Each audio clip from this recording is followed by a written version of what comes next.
Welcome, my dear friends. It's auspicious to see you. As you may know, I am Stephen Clements, a writer, a gamer, and an appreciator of big brain activities in general. On this channel, I perform dramatic story readings, I provide role-playing game and movie reviews, and I get to talk to interesting people. On this episode, we're going to be looking at the role-playing game module Asterion, a first level adventure for Lamentations of the Flame Princess. This short pamphlet of a module comes in at just 8 pages and can easily be adapted to any old school game system. And frankly, the cover tells you everything you need to know about what's going to happen. And if in looking at that image you have no idea why I'm talking the way I'm talking to emphasize a point, sweet summer child, this is not the review for you. But before we see how this module definitely lives up to the cover art, let's see how it sells itself. Looking at the back cover, it says, "This book describes a time where people had different values from our own. Parents might wish to discuss with their children how these views have changed before playing this adventure with them." Yeah. I guess the cover really did say what it needed to say, didn't it? Given the horrible hints I'm sending your way, I'll go ahead and ask for that like and subscribe right now, before it's too late. Looking at the credits page, we see this was written by Christopher Carosella from Shrunken Head Productions. I couldn't find nearly anything about this guy. RPG Geek lists this and one other module for Lamentations of the Flame Princess as his writing credits, which is more than most people have, but not helpful for me trying to tell you about the person behind the work. Internet searches for the Shrunken Head Productions he plugs in the credits, and at the end didn't find an RPG company, just some theater group in California. Well, the ladies in it are cute, so they got that going for them. Next we have Tom Cataretti, listed as the editor. And while I couldn't find a lot on him, I'm fairly confident this LinkedIn listing is him. According to it, he's a longtime professional editor, and on this Pinterest page he calls himself a renowned RPG freelance editor, with 48 followers, and barely a trail of credits to his name. Obviously renowned. That Pinterest page shows an interest in Lamentations artwork. RPG Geek and RPG Net show a few publications he's tied to, including this one that looks like a horror fantasy Three Musketeers game. In Asterion, overall I think he did a pretty crappy job. Weird formatting, such as ellipses that go on forever, tiny font, lots of blank space, huge headers. None of that looks particularly well laid out to me. But to his credit, it is hard to get lost in the module. Each page is very clear what you're going to find, and there's only 8 of them. So what you need is rarely ever far from where you are. The stat blocks give the bare essentials, but they work. Given the context, all you're going to be doing is fighting everything you find here. So they do exactly what they need to do. The worst part about his job as editor is that apparently he couldn't convince the author to act as though he gave a shit about the game he was writing. Carosella makes it very clear that he doesn't give a crap about making a good adventure, whether you like it or not, and he effectively writes as much. You do not have to read through the lines basically at all to see him write exactly that. Don't believe me? Here's the first thing he writes in the module. Warning. I suppose you think I'm about to break down how you should run games or tell you about how I can't perform sexually because I'm uncomfortable. Man, fuck that. Not this, ref. I get it in, and I could give a shit less how you run your games. There's a couple side notes that I add, but take that shit or leave it because it's really just me being a chuckle fuck. I will say this, what you hold in your hands is not an adventure for those that get easily butthurt about touchy subjects. If you're one of those people, I don't even know how your bitch ass got this adventure to begin with, but go ahead and delete it because you won't be amused. If, however, like me, you're a chuckle fuck and you have a cool group, run this mofo and give them hell. Or a big old man bull wang. And that's the tone we're gonna get. A lolcow probably into dead baby jokes because he's one step away from being a pedo. Which is 100% satirical speculation and legally protected free speech. And I do feel 100% confident someone should check his hard drive. For the art, we get good use of publicly available art from the Metropolitan Museum. While this was no doubt a cost-cutting measure, I think it worked well. It's a story about ancient Greece and used art from there. This is proof you can use public domain stuff to make your module look good. I mean, look at this statue of the bull on the front. All they had to do was add 2 censor marks to give an air of peril and sexual threat from the statue. It's minimalist, but it works. Now that I'm about to get into the meat of the adventure, normally I put up a spoiler warning. Honestly, there's not much to give away about the adventure, so no spoiler warning, but I will give you a bad taste warning. The cover art told you what you needed to know. If you want to hear more about that, continue on. If you don't think this subject matter will be your cup of tea, leave now. If you are not a legal adult, then you do not have my permission to watch this video. The world is awful enough, and I know you've seen plenty of crazy stuff, but you don't have to involve me in making the world a little more awful a place for you. The setup is that, for whatever reason, the party is thrust into the labyrinth of Asterion. Yes, the Minotaur of Greek myth fame. We get a write-up of the myth for background, which was a pretty awful thing to begin with. Not much embellishment, if any, was needed to make this game. Sacrilege and human sacrifice. The back cover blurb was right. There were and are societies that are into human sacrifice and cannibalism to this day.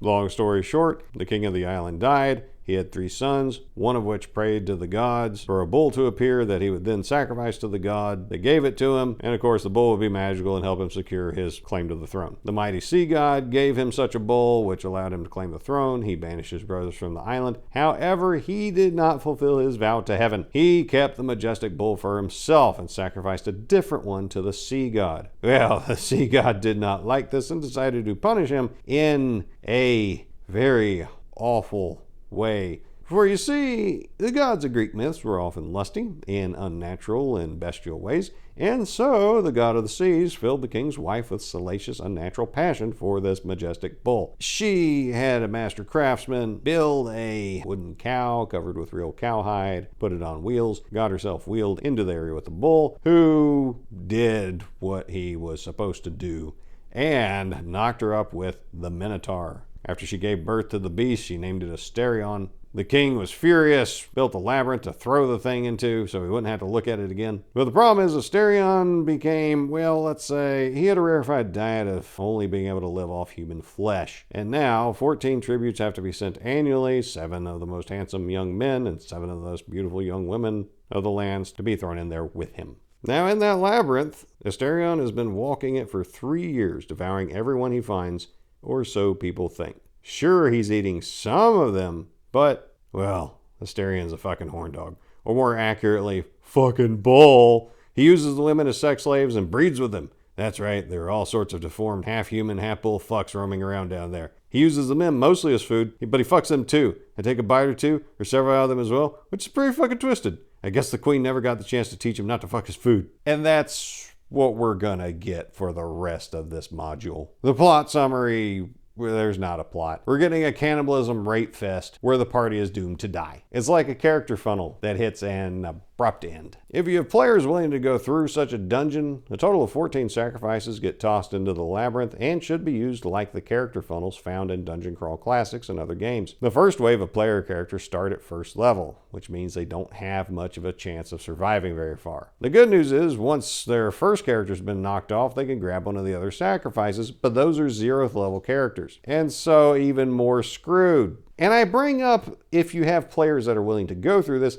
since you definitely want to let them know what's coming their way. This is a very sexual, very rapey, very forcible butt sex adventure. A lot of players won't want anything to do with that. And the kind of revulsion you might be feeling right now is pretty impressive considering Lamentations of the Flame Princess's normal level of offensive horror in their modules. This is worse than that. We get no map because they were too lazy to make one, and there's no real description of the environment to help the DM generate flavor text. It gives us a dungeon building system, which is the most bare bones and flavorless random dungeon generator I've yet read. It's basically every 1d4 doors the party passes by, you get a random encounter. Between each door passed, there's a cumulative 20% chance of being attacked by Asterion's freak calf spawn. And you get to Asterion's throne room when you've gone through the 20 random encounters or when you feel like it. That's it. There's 20 random encounters, some of which are repeats. I did the math, and if you use all 20 random encounters, you're going to get attacked 8 times by bull calves, guaranteed. And those little fuckers are also cannibalistic, rapey, and mean.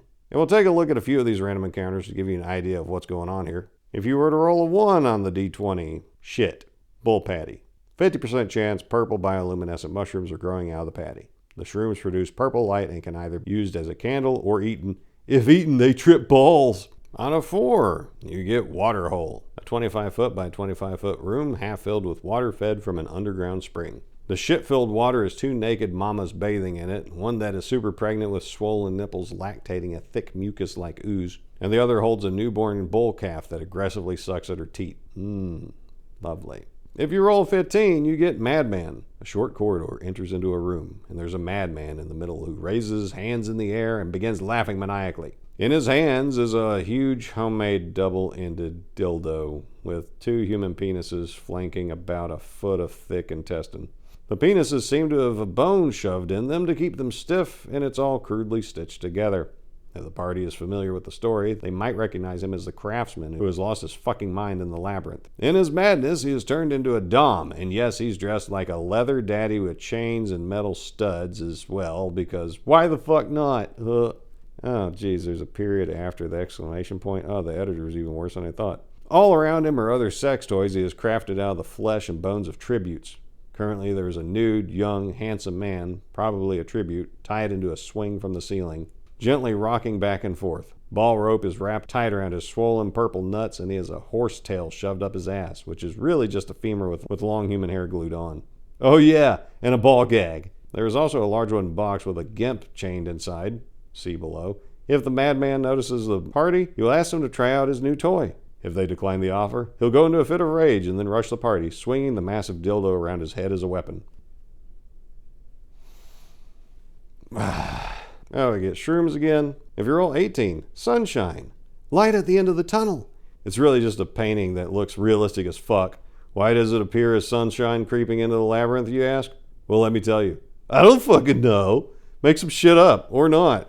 You don't need to explain everything. Let those fuckers wonder. Anyone running to it hoping to run outside will take 1d6 damage from running into a fucking wall. And on a 20, you get the secret room. The king had this section of the labyrinth built just for him. In the center of the room is the wooden cow the craftsman constructed for the queen. The room has barrels and crates around the walls. I don't fucking know what's in them. Again, just make some shit up. If they stay hidden long enough, another secret door opens and the king will come in. He will strip down naked and climb into the wooden cow. A few moments later, guards bring in the majestic bull. The bull will then proceed to wreck the king's... You know what? I don't need to read the rest of this. You know what's going on here. Okay, so whenever you're ready to go to Asterion's throne room, this is what you get. And yes, this is the end of the dungeon. After all the numbers for the map have been rolled, or whenever you feel the time is right, the party stumbles into the throne room. The Minotaur is there, calmly munching on a human leg, the tribute from which it was taken laying against the wall bleeding out, their face pale from loss of blood and shock. The party will recognize the tribute as one that got snatched up from their group. The throne upon which Asterion sits is made of human skulls and a variety of other bones. There is also a tribute nude, bound and gagged, bent over and tied down to a table, bleeding from the ass. You pick the sex, pal. Asterion sees the party as true warriors and wishes to parley. If the party waits to hear him out, he starts to monologue. And basically he says, why don't you join me? He's found a way out of the labyrinth and he'll soon make an exodus to the nearby countryside. Once there, he'll begin screwing every woman and cow he can find to make bigger, stronger, smarter bull children and flip the hierarchy of society from bull to ruling over man and enslave humanity. He will use men for breeding and meat steaks like steers. The women, well, he'll use them the same way he does now, except he'll have them milked them like cows. Oh, fucking editor. Fired. And brand them with an A on an ass cheek. And if the party refuses to join, they get into a fight to the death, and a bunch of bull calves will show up every few rounds to help make sure that they die. So is there a way to beat this dungeon? Can the party possibly survive and get out? Can they escape the devouring lusts of Asterion? Despite what I just read you about that monologue? No, there isn't. Because the author wrote this, wrapping shit up. Everyone will die. Seriously, it's a fucking meat grinder. If there are survivors at the end of the session, ask how their characters live out the last of their days in the labyrinth and how they eventually die. Even if Asterion is killed, there's still no way out of the labyrinth. I know what you're thinking. What if they somehow find their way back to the door they came in and wait for it to open? In that case, they'll be killed by the guards, genius, for trying to escape. What if they make it through the secret door? Well, then they'll be caught, tortured, and killed by the guards. Their heads put on spikes as a warning to future tributes. But what if they kill Asterion and then decide to run shit down there? Well, then they'll... Now that is an interesting idea, friend.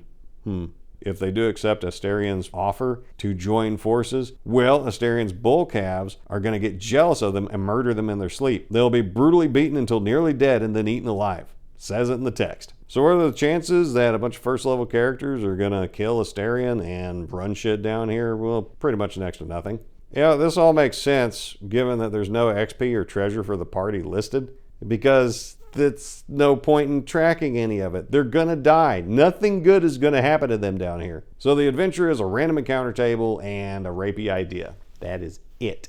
I found one review on YouTube for this module, but can't recommend it. The guy was too big a chicken to talk about what happens in this module, and he oversells the dungeon building system by quite a lot. As we discussed, there's effectively not one. The same guy did a 34-minute interview with the writer, but given how off his review and the writer's prose were, I don't feel like putting myself through that, but feel free to check it out for yourself. Perhaps mercifully, this adventure isn't available on the Lamentations website, and definitely not available on DriveThruRPG. I checked that for myself, and then found out why in this post by Lamentations publisher James Raggy, where he explains why he published Asterion. It was a good bit of background for this review, and I'm glad he wrote it. Turns out, DriveThru told him, hey, we're going to pass on selling this for obvious reasons, which is completely understandable. Raggy says he was willing to give the module a chance as a low-cost, limited print run just for the sake of doing it, which I respect. He also noted that he wanted more out of the Asterion character besides rape and brutality, and told Carosella as much, which Carosella completely disregarded and sent in the module we just went through. To wrap up the review, ultimately, I take you back to the beginning where I said that cover tells you exactly what you're going to get. While I'm not a big fan of this module, I have no one to blame but myself for reading it, because I saw that cover at North Texas Con where James Raggy was selling it, asked him, that's basically what it's about, isn't it? And he said yes. I do wish this was not as one note, just like Raggy had asked for, because this could have a lot more life to it, a lot more legs to go on. But that's not what we got, and it was truth in advertising. I'm not going to knock it for being an incomplete adventure, because everything you need to run it is here. It delivers on what it said it would to a T, nothing more, nothing less. It's not fancy, but it is functional. You don't have to fix anything to run it. What I would do is expand on it. Now, I'm not adverse to putting any of the awfulness the author included in the module in my games. Not at all. I just want more to flesh it out. This could make a perfect part of an abyssal lair, a section of Minoros and the Nine Hells, a hellish prison where you have the will to live and even to exist pounded out of you by some awful tormentor.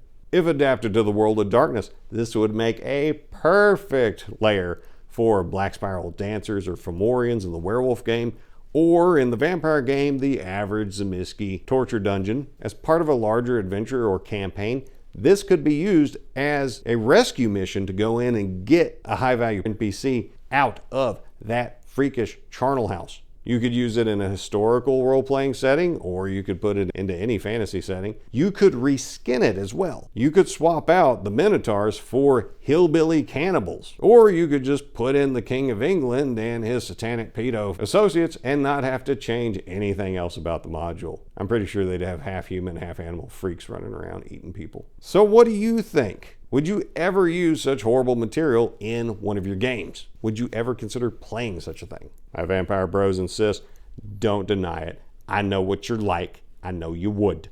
Don't lie to me. I'd love to hear what you have to say, so please drop those thoughts in the comments. If you've made it this far, thank you for sticking with me. My dear, dear friends, as we part for now, I wish you pleasant dreams and nothing but the best.